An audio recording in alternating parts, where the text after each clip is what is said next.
एक लड़का जो कि अपने मामा के घर अक्सर आता रहता था और उसके उस गांव में आने की वजह होती थी उसी के मामा के गांव की एक लड़की आरती, जिससे कि वो बेइंतहा मोहब्बत करता था और वो चाहता था कि वो आरती से शादी करे। और वो बहुत सालों से कोशिश कर रहा था कि एक बार ही सही आरती उससे बात तो करे, लेकिन आरती उसे किसी भी कीमत पर बात करने को तैयार नहीं थी। आखिर में उसने हार मानकर आरती की एक सहेली से कहा कि वो आरती से एक बार ही सही उसकी बात करवा दे। तो जो उसकी सहेली थी वो आरती से कहती है कि एक बार ही सही छोटू तुमसे बात करना चाहता है।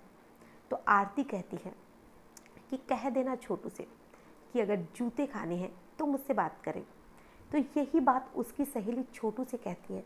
तो छोटू कहता है कि जूते खाने के लिए ही सही एक बार वो मुझसे बात तो करे।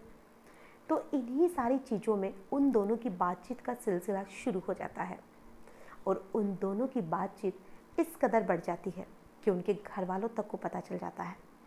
और जब उनके घर वालों को पता चलता है तो छोटू को तो मार दिया जाता है, लेकिन जो आरती थी वो छोटू के मरने के बाद में उसी के घर में बिन ब्याही विधवा बनकर अपनी ज़िंदगी काट रही है, जो वो आज भी उसी के घर में रह रही है। और वो चाहती है कि जिसने भी छोटू को मारा है उन लोगों को फांसी की सज़ा दी जाए, जो कि उसी के घर वाले हैं। इन दोनों की जो प्रेम कहानी है जब ये लोगों के सामने आई थी तो बिहार ही क्या, एक बार तो पूरा देश हिल गया था और सभी लोग आरती और छोटू के प्यार को सल्यूट करने लग गए थे। आज की जो कहानी है वाकई में बहुत ही ज़्यादा हैरान करने वाली है। नमस्कार, आदाब, सत श्री अकाल। मैं हूँ नंदिनी यादव। आज जो मैं आपको कहानी सुनाने वाली हूँ या कहे कि जो सच्ची घटना बताने वाली हूँ, ये भी हमेशा की तरह सच घटना है।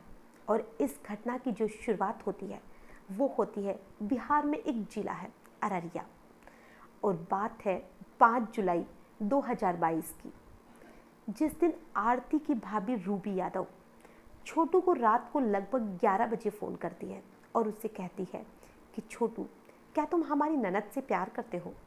तो छोटू कहता है कि हाँ भाभी, इसमें पूछने जैसा क्या है? तो उसकी भाभी कहती है कि मैं चाहती हूँ कि अब तुम्हारी और आरती की शादी करवा दी जाए।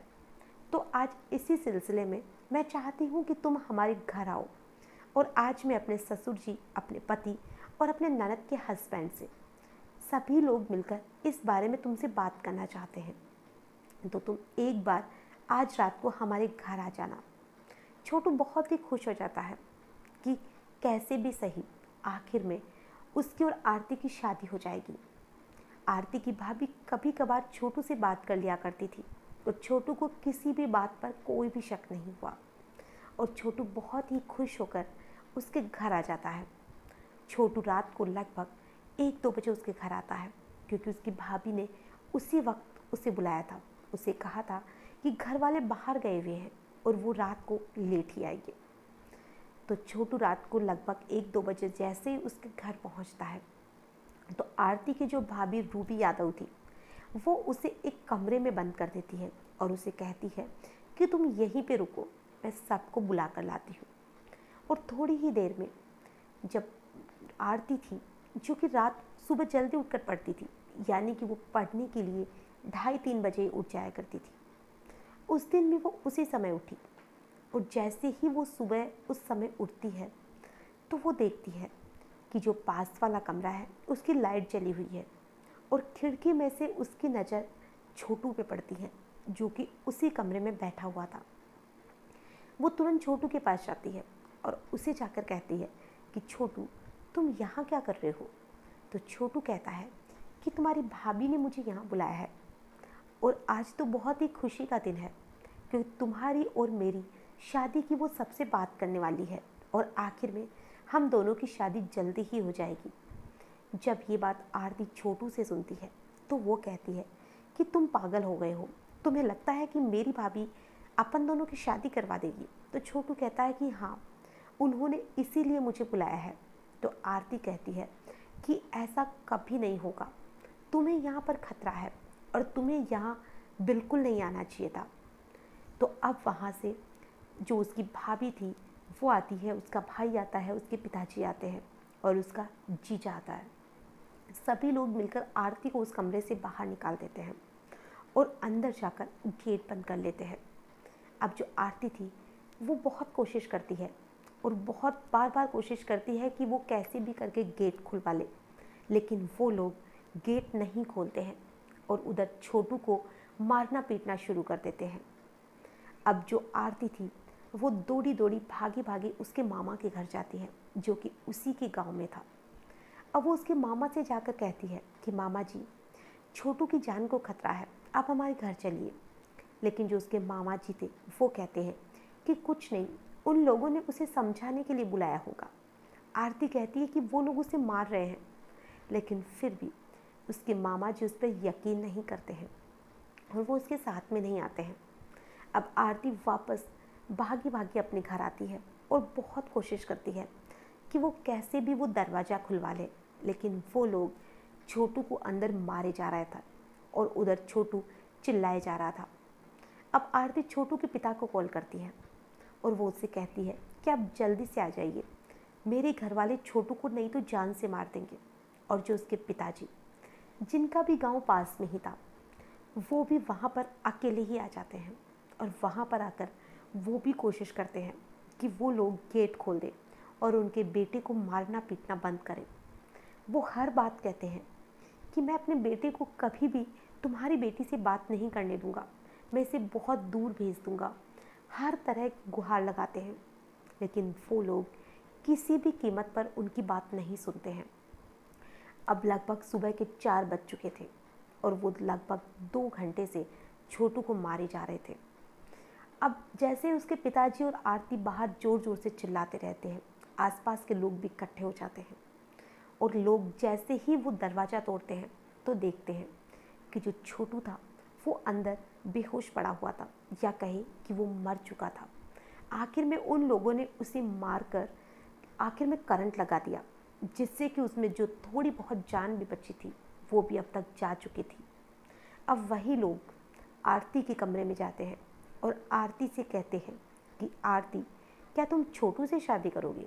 तो जो आरती कहती है कि हाँ, मैं छोटू से ही शादी करूँगी। आज तक उसने ये बात अपने घर वालों से कभी भी नहीं कही थी और अब की बार उसने पहली बार ये बात कही। तो जो उसके घर वाले थे वो छोटू की ही तरह अब आरती को भी मारना पीटना शुरू करते हैं और वो उसे भी बुरी तरह मारते हैं। लेकिन अब तक वहाँ पर लोग इकट्ठे हो चुके थे और उन लोगों ने आरती का जो कमरा था उसका गेट भी तोड़ लिया था और आरती को उन लोगों के चंगुल से बाहर निकाल दिया था। अब लोग जल्दीबाजी में छोटू को हॉस्पिटल लेकर जाते हैं, जहाँ पर डॉक्टर उसे मृत घोषित कर देते हैं। और जब उसकी पोस्टमार्टम रिपोर्ट आती है उसमें यही आता है कि उसको बुरी तरह से मारा गया है और आखिर में उसे करंट लगाकर मार दिया गया। अब इधर जो आरती थी उसे तो लोग कैसे ना कैसे बचा लेते हैं, लेकिन वही आरती सभी लोगों से बार बार चिल्लाकर यही कह रही थी कि उसी के घर वालों ने उसी की नज़रों के सामने छोटू को मार दिया और कैसे भी करके अब इन लोगों को, यानी कि आरती के पिताजी, आरती का भाई भाभी और आरती की जिया जी, इन सभी को वो चाहती थी कि इन सभी को फांसी की सज़ा मिले। और अब जो आरती थी वो छोटू के घर चली जाती है क्योंकि वो वहीं पे बेहोश हो गई थी और उसके घर वाले उसे हॉस्पिटल भी नहीं लेकर गए, जहाँ पर छोटू के पिताजी उमेश यादव उसे हॉस्पिटल लेकर जाते हैं। और जब उसे होश आता है तो वो कहती है कि मैं किसी भी कीमत पर अब अपने घर नहीं जाऊंगी और मैं छोटू की विधवा बनकर उसी के घर में अपनी पूरी ज़िंदगी काटूंगी। और अब उसके पिताजी उसे अपने घर ले आते हैं, जहाँ पर आज इन बातों को 5-6 महीने बीत चुके हैं, लेकिन आज भी आरती उन्हीं के घर में रहती है और जो उसके घर वाले हैं वो आज भी जेल में है। हालांकि उसके घर वाले चाहते हैं कि आरती छोटू के छोटे भाई से शादी कर ले, लेकिन इस चीज़ के लिए अभी तक आरती ने कोई भी हाँ नहीं की है और आज भी वो उसके घर में उसी के परिवार के एक सदस्य की तरह, या कहे कि छोटू की एक विधवा की तरह अपनी ज़िंदगी काट रही है। अब आगे तो ये वक्त ही बताएगा कि आरती उसके भाई से शादी करती है या फिर छोटू का घर छोड़ती है या फिर उसी के घर में उसी की विधवा बनकर पूरी लाइफ काट देती है। अब ये तो आने वाला वक्त ही बताएगा। आज की जो कहानी है इसमें बस इतना ही। फिर मिलेंगे ऐसी ही किसी नई घटना के साथ। तब तक के लिए